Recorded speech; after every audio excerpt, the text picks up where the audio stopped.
Assalamualaikum warahmatullahi wabarakatuh. Apa kabarnya anak-anak hari ini? Semoga kalian semua tetap dalam lindungan Allah Subhanahu wa Ta'ala. Tetap semangat belajar, mengaji, dan beribadah. Hari ini kita akan belajar Al-Quran hadis tentang isi kandungan surat An-Nasr. Sebelum kita mulai, marilah kita berdoa terlebih dahulu agar ilmu yang akan kita dapatkan nanti bisa bermanfaat dan barokah. Bismillahirrahmanirrahim.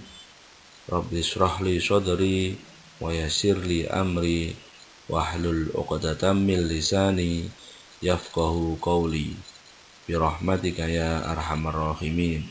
Amin ya rabbal alamin.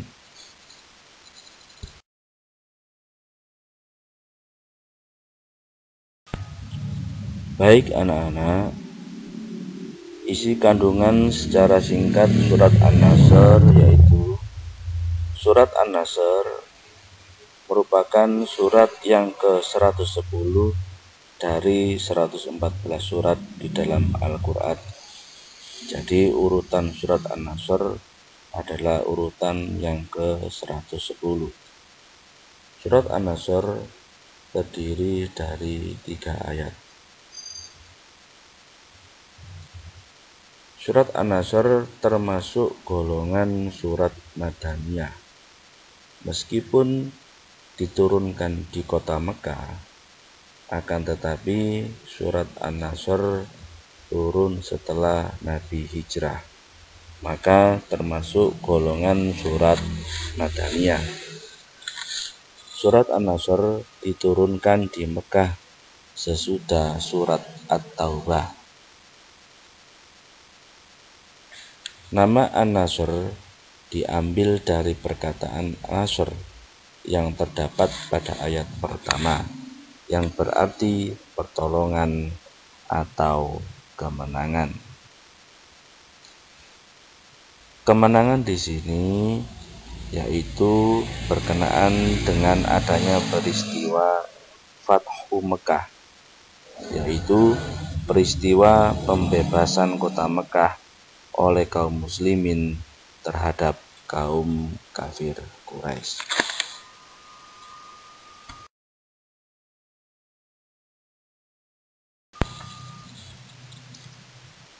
Pada ayat ke-1, Allah Subhanahu wa Ta'ala menyatakan, apabila telah datang pertolongan Allah dan kemenangan.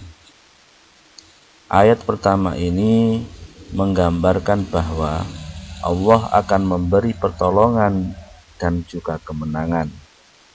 Ini dimaksudkan bahwa setelah Rasulullah dengan kerja keras untuk menyebarkan agamanya dengan menghadapi segala rintangan dan hambatan, tetapi beliau tetap sabar, tulus, ikhlas untuk menjalankan misi tersebut.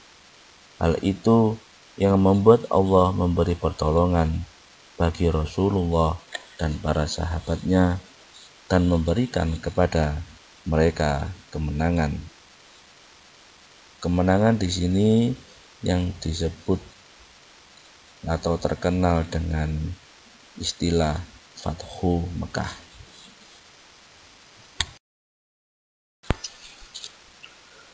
Pada ayat kedua, Allah Subhanahu wa Ta'ala menjelaskan kepada Nabi Muhammad sallallahu alaihi wasallam, dan engkau melihat manusia berbondong-bondong masuk agama Allah. Ayat ini menjelaskan bahwa setelah pertolongan dan kemenangan itu datang, yaitu setelah peristiwa Fathu Mekah, maka banyak umat manusia atau kafir Quraisy akan masuk dalam agamanya, maksudnya masuk agama Islam secara berbondong-bondong atau bareng-bareng, dan itu merupakan tanda keberhasilan dari dakwah Rasulullah Shallallahu Alaihi Wasallam.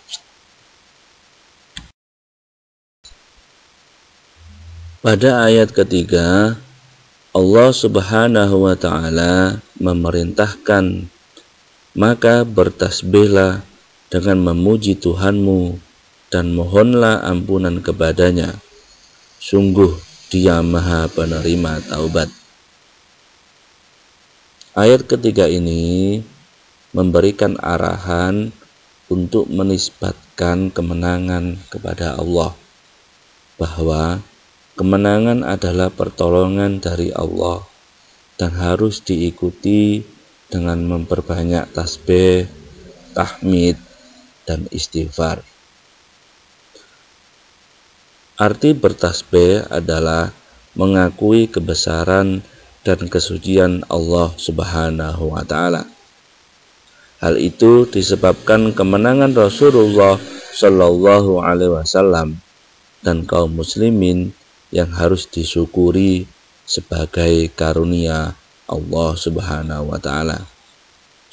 Rasulullah Shallallahu Alaihi Wasallam diperintahkan Allah Subhanahu wa Ta'ala untuk memohonkan ampun bagi orang-orang kafir yang sudah bertaubat, karena Allah Subhanahu wa Ta'ala Maha Penerima Taubat.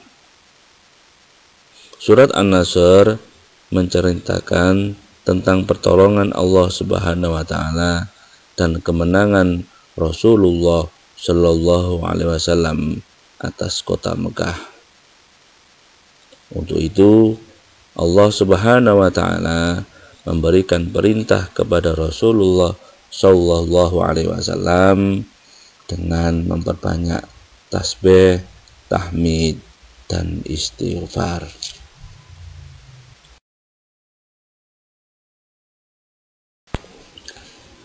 Surat An-Nasr memberikan semangat akan datangnya pertolongan Allah Subhanahu wa Ta'ala kepada Nabi Muhammad Shallallahu Alaihi Wasallam dan kaum muslimin.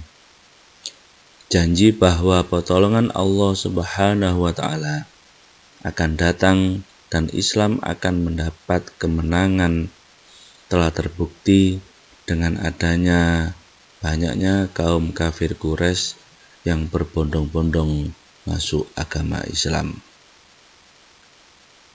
Pertolongan Allah Subhanahu wa Ta'ala akan datang kepada orang-orang yang memperjuangkan kebenaran. Kita harus gigih dan bersabar dalam memperjuangkan kebenaran karena Allah Subhanahu wa Ta'ala. Demikian isi kandungan dari surat An-Nasr. Semoga bermanfaat dan menambah keimanan serta ketakwaan kita kepada Allah Subhanahu wa Ta'ala. Wallahu a'lam bishawab. Kurang lebihnya mohon maaf. Wassalamualaikum warahmatullahi wabarakatuh.